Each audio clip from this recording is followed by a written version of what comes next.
It had been many months since Bert's encounter with a spectral steam engine.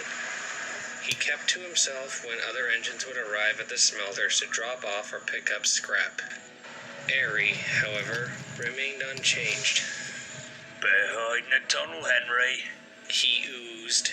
Looks like it's gonna rain. I'm not afraid of the rain anymore. Henry hissed.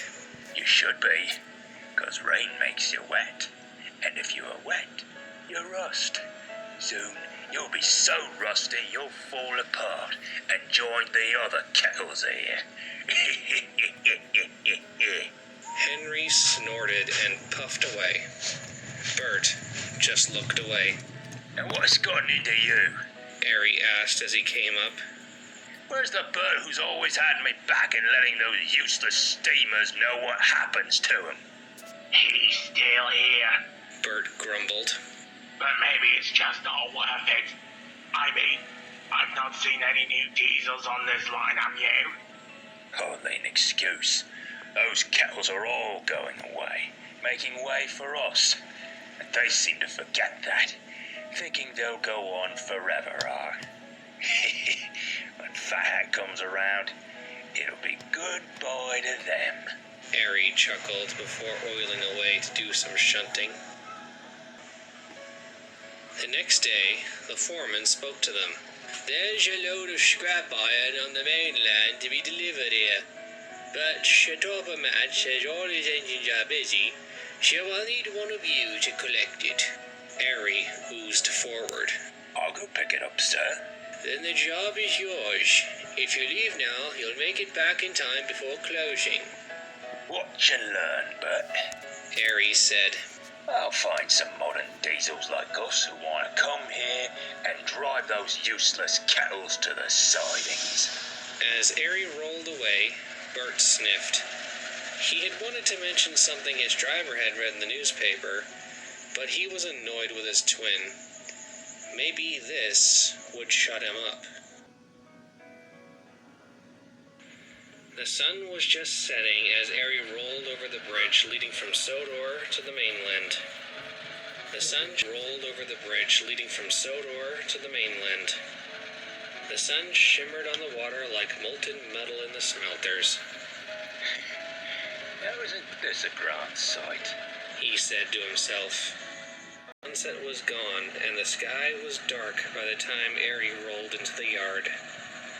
It was packed with trucks and waiting diesels. Now, where's this train I'm meant to collect? He asked himself. Slowly, from the mist, a diesel pulling a goods train rolled into the yard and stopped. Hello, my good engine. Arry called out. I'm looking for a train. Any chance you know where that is?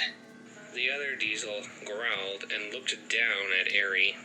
Do I look like a bloomin' directory? Push off back to your cold, damp siding.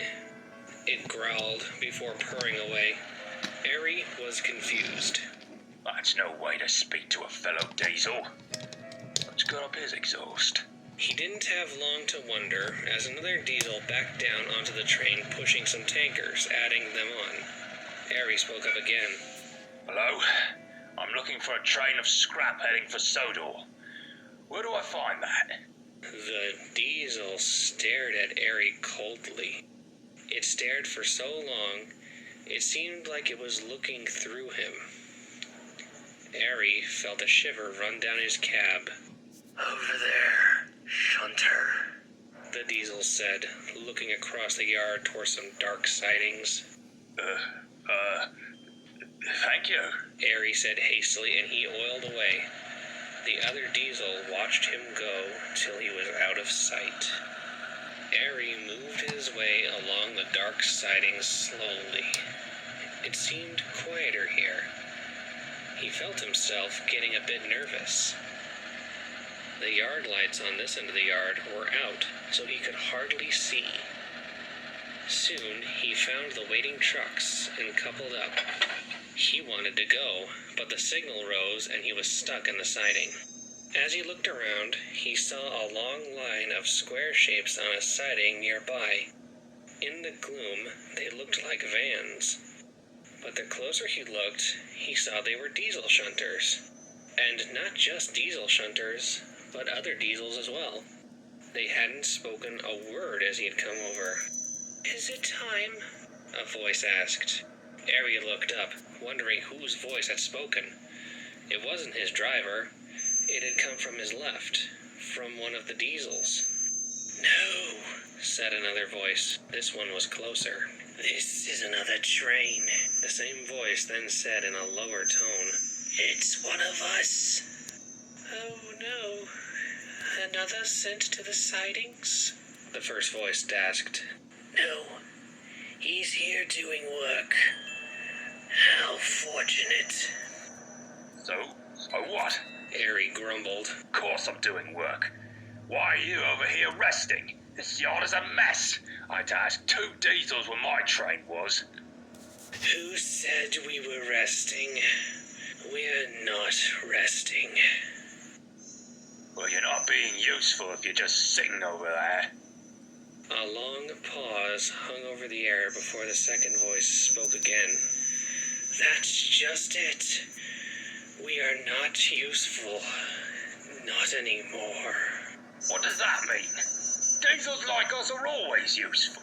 We're the future. A deep, mournful sigh was heard, and the second voice continued. "We were the future, but that was years ago. Now we're yesterday's news. Last year's model.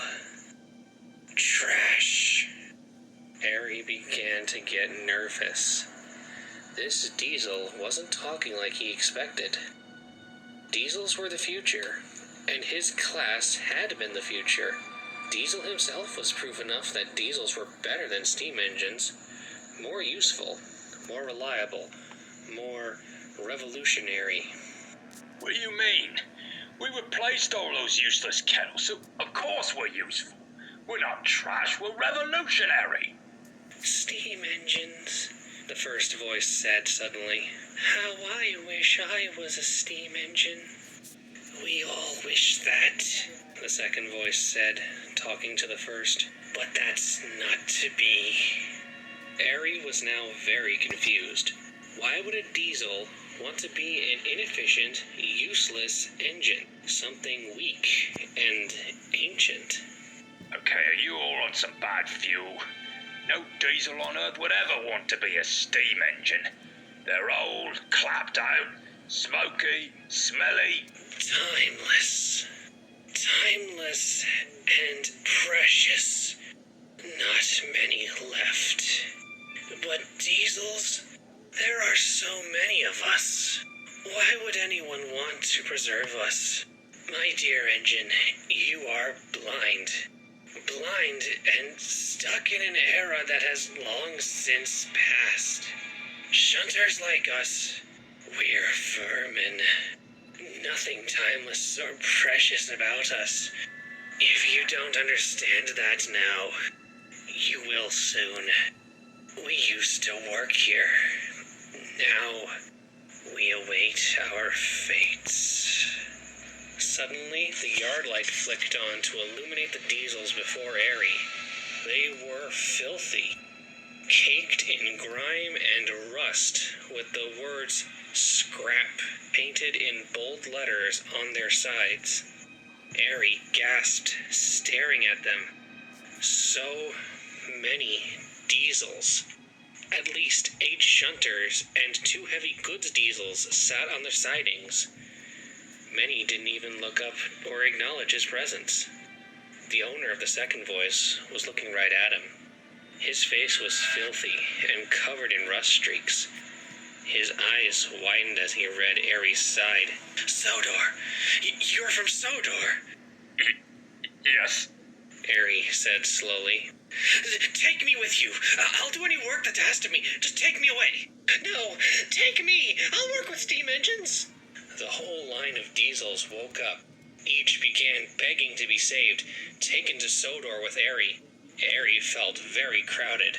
Slowly the voices became more pleading, and also fighting between the voices began to ring out.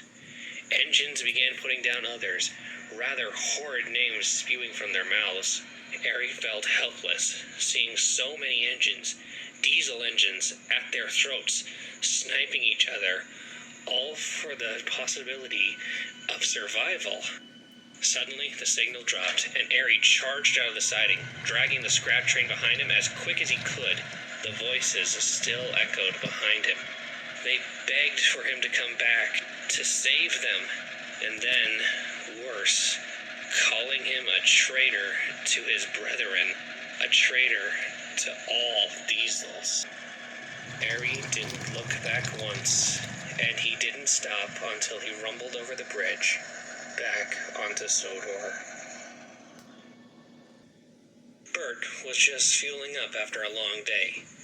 He'd finished shunting the scrap into the shed for the workers to get started in the morning. The honk of a horn brought his attention up. He looked up to see Arry hiss through the mist into the yard and stop at the fuel pump. Hello, Arry. Have a good trip. Bert oozed. Arry said nothing. He quietly shunted the train of scrap into a siding and then scuttled toward their sheds. Bert followed a moment later. He didn't speak when he joined his brother.